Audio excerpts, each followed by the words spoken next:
नमस्कार दोस्तों, मैं सीए नीरज अरोड़ा एक बार फिर से हमारे शो टैक्स रुपया में आपका स्वागत करता हूं। जहां पर हमारा ऑब्जेक्टिव है टैक्स कम रुपया ज़्यादा। जी हाँ, किसी भी तरह की आपको इनकम टैक्स की प्रॉब्लम है, कहीं पर कोई क्वेरीज है आपकी इनकम टैक्स की, या फिर आपको आपके बिजनेस में या आपके क्लाइंट के बिजनेस में कोई फंड्स की रिक्वायरमेंट्स है, term loan, working capital, any kind of big type of loan, कुछ भी आपकी रिक्वायरमेंट है तो आप मुझसे कनेक्ट कर सकते हैं, मुझसे बात कर सकते हैं।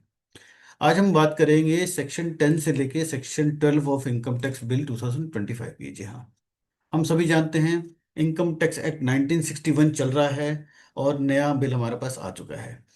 नए बिल में जो हमारे पास सेक्शन 10 से लेके 12 है, आज हम वो डिस्कस करेंगे। सेक्शन 10 जो डील करता है आपका apportionment of income between spouses govern by the Portuguese civil code. At present इसका जो कंपैरेटिव सेक्शन है 5A है। दूसरा सेक्शन 11 है जो डील करता है income not included in total income. Eight present इसका सेक्शन 10 है। तीसरा हमारा सेक्शन है आज का सेक्शन 12 जो डील करता है income of political parties and voluntary contribution received by the electoral trust. At present जो इसके सेक्शन हैं सेक्शन 13A एंड 13B है। अब हम डिटेल में डिस्कस करते हैं सेक्शन 10 के बारे में। देखिए, सेक्शन 10 कहाँ पर एप्लीकेबल होता है? सेक्शन 10 वहां पर एप्लीकेबल होता है जहां पर पुर्तगीज सिविल कोड जो है आपका एप्लीकेबल होता है। वो पुर्तगीज सिविल कोड कहाँ कहाँ पर एप्लीकेबल है? पुर्तगीज सिविल कोड आपका एप्लीकेबल है in the state of Goa, union territory of Dadra Nagar Haveli, Daman Diu.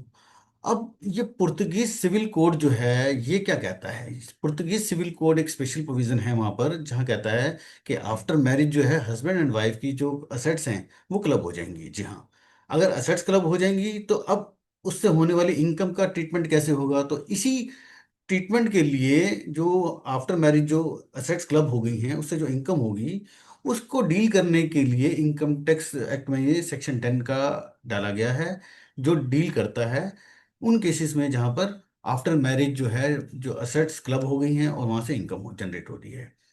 तो इसमें दो तरह की चीजों का हमने ध्यान रखना है। एक तो इनकम फ्रॉम सैलरी, एक income other than salary. Income other than जो सैलरी है फ्रॉम द जॉइंट असेट्स जो हस्बैंड एंड वाइफ की है वो आपने इक्वली इक्वली दोनों में डिवाइड कर देना है।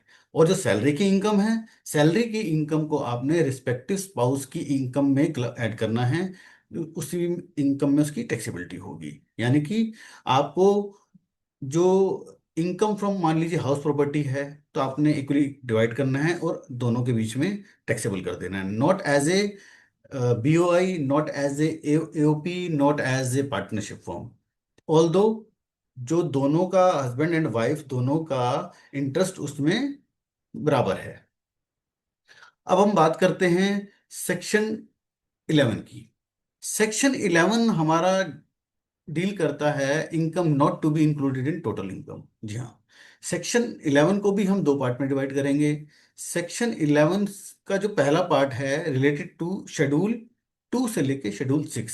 सेकंड पार्ट जो है रिलेटेड टू शेड्यूल 7 है। अभी हम डिटेल में उसका जो ब्रीफ है, हम उसका जो शेड्यूल 2 से लेके शेड्यूल 7 वो भी हम डिस्कस करेंगे कि ये शेड्यूल 2 से लेके शेड्यूल 7 कहते क्या हैं।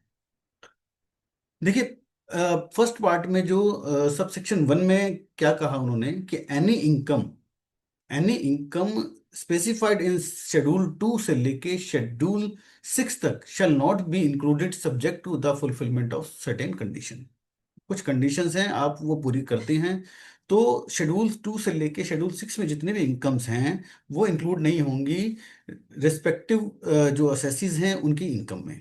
फिर सब सेक्शन 2 में ये कहा कि अगर मान लीजिए किसी टैक्स ईयर में शेड्यूल 2 से लेके शेड्यूल 6 की जो कंडीशंस हैं कंप्लाई नहीं होती हैं तो उस टैक्स ईयर में इनकम को टैक्सेबल कर दिया जाएगा, चार्ज टू टैक्स कर दिया जाएगा।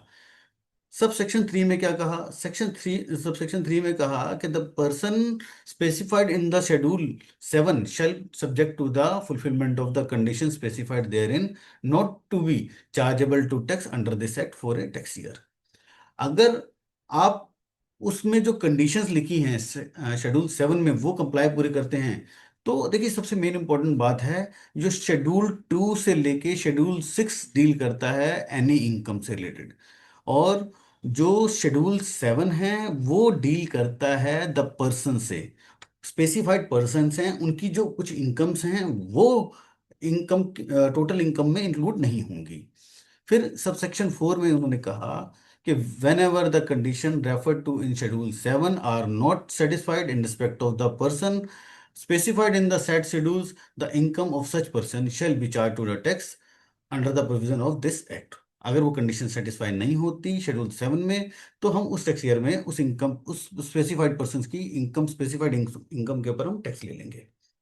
फिर एक सबसेक्शन 5 है जो कहता है कि सेंट्रल गवर्नमेंट जो है कोई भी इस पे रूल्स बना सकते हैं, नोटिफिकेशन इशू कर सकती है for the purpose of schedule 2 से लेके शेड्यूल 7 तक। आइए हम समझते हैं कि शेड्यूल 2 से लेके शेड्यूल 7 क्या है। अभी हम ब्रीफ में डिस्कस करेंगे। डिटेल में इन सभी शेड्यूल्स के बारे में हम किसी और अपने स्पेशल लेक्चर में डिस्कस कर लेंगे, क्योंकि वो काफ़ी डिटेल में है। अभी सिर्फ आज हमारा पर्पस है कि सेक्शन 11 क्या है। देखिए शेड्यूल 2 में इन्होंने क्या कहा कि income not to be included in total income. कौन कौन सी ऐसी इनकम हैं जो किसी भी पर्सन की इनकम में इंक्लूड नहीं होंगी। जैसे फॉर एग्जांपल आपका एग्रीकल्चर इनकम है, आपका स्कॉलरशिप है, तो बाकी और भी बहुत सारी इनकम वहां पर दी हुई है। शेड्यूल 3 में इन्होंने क्या कहा, income not to be included in total income of eligible person. कौन से ऐसे सर्टेन एलिजिबल पर्सन हैं जिनकी कुछ एक इनकम है जो टोटल इनकम में उनकी इंक्लूड नहीं होंगी। फिर शेड्यूल 4 में कहा कि income not to be included in total income of eligible non resident. पहले एलिजिबल पर्सन थे, वो वहां पर रेजिडेंट हैं, यहाँ पर नॉन रेजिडेंट हैं शेड्यूल 4 में। Eligible non resident foreign companies and other such person. कुछ एक ऐसी इनकम्स हैं जो नॉन रेजिडेंट्स की या फॉरेन कंपनीज की या सच अदर पर्सन्स की, उनकी टोटल इनकम में इंक्लूड नहीं होंगी, वो स्पेसिफाइड हैं शेड्यूल 4 में। फिर शेड्यूल 5 में क्या कहा, शेड्यूल 5 में कहा income not to be included in total income of certain eligible persons including investment funds, business trust and their unit holders. जी हाँ। उसके बाद शेड्यूल 6 में क्या कहा, शेड्यूल 6 में कहा income not to be included in total income of certain eligible person in international financial service centre, IFSC। जी हाँ। और हैविंग इनकम देयर फ्रॉम। उसके बाद शेड्यूल 7 में क्या कहा, शेड्यूल 7 में कहा कि person exempt from tax zone से हैं, जिन पर्सन के ऊपर कोई टैक्स नहीं लगेगा उनको स्पेसिफाइड किया है शेड्यूल 7 में। जी हाँ। अब उसके बाद एक शेड्यूल 8 है। शेड्यूल 8 का रेलेवेंस कहाँ से आता है, शेड्यूल 8 का रेलेवेंस आता है सेक्शन 12 से। शेड्यूल 8 में इन्होंने क्या कहा, income not to be included in total income of political parties and electoral trust subject to certain conditions, जो इस शेड्यूल में दी गई हैं। अगर वो पॉलिटिकल पार्टीज या इलेक्टोरल ट्रस्ट फुलफिल करते हैं तो सेक्शन 12 में जो है उनको एग्जम्प्ट कर दिया गया, वहां पर ऑफ जो टैक्स नहीं लगाया जाएगा। तो आइए समझते हैं सेक्शन 12 क्या है। सेक्शन 12 हमारा डील कर रहा है income not to be included in total income of political parties and electoral trust. Section 12 जो है उससे रिलेटेड शेड्यूल 8 है, जिसके बारे में अभी हमने डिस्कस किया। तो सेक्शन 12 में दो छोटी छोटी बातें बताई गई हैं। डिटेल में जो उसके प्रोविजंस हैं वो शेड्यूल 8 में ही दी गई हैं, जो कंडीशंस कंप्लाई होनी चाहिए। सेक्शन 12 के सबसेक्शन 1 में क्या कहा, any income of a political party और an electoral trust specified in Schedule 8 shall not be included subject to the fulfillment of certain conditions। फिर इसका जो सबसेक्शन 2 है उसमें ये कहा कि income specified in the schedule 8 shall be charged to tax under this act for that tax year if the condition referred to in the Schedule 8 are not satisfied। फिर एक और जो इन्होंने डाला यहाँ पर, जैसे सेक्शन 11 के सबसेक्शन 5 में था, ऐसे 12 के यहाँ पर सबसेक्शन 3 में है। Because the central government may make rules or issue notification for the purpose of this section as specified in the Schedule 8। जी हाँ। तो ये ओवरऑल हमारा सेक्शन 12 है।